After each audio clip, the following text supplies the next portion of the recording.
দেশজুড়ে ডাকাতির ঘটনা যেন মহামারী আকার ধারণ করেছে। কখনো সংঘবদ্ধ হয়ে বাড়িতে হানা, তো কখনো সড়কে গুঁড়ি ফেলে হচ্ছে ডাকাতি। যেখানে ২০২২ ও ২৩ সালে ডাকাতির ঘটনায় ৪০৬ ও ৩১৯টি মামলা হয়েছে, সেখানে গেল ২ বছরে তা বেড়ে দাঁড়িয়েছে ৪৯০ ও ৭০৩-এ। এবার টিসিবির পণ্যবাহী ট্রাকে হয়েছে ডাকাতি। অস্ত্রের মুখে জিম্মি করে লুট করা হয়েছে প্রায় ১,৮৫,০০০ টাকা। ট্রাকে থাকা ব্যক্তিদের থেকে লুট করা হয় ১৩,০০০ টাকা। এমনকি তাদের সঙ্গে থাকা মালামাল সহ ২টি মোবাইল ফোনও লুট করে ডাকাত দল। জানা গেছে,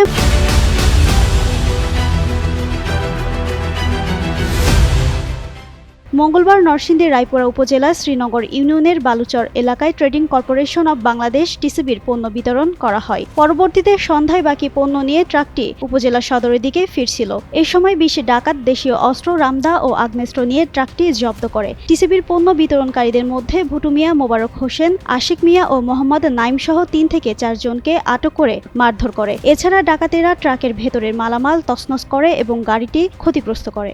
এদিকে রায়পুরা থানার ভারপ্রাপ্ত কর্মকর্তা মুজিবুর রহমান জানান, অভিযোগের পর ঘটনাস্থলে পুলিশ পাঠানো হয়। তদন্তের পর আইনগত ব্যবস্থা নেওয়ার আশ্বাস দেন তিনি।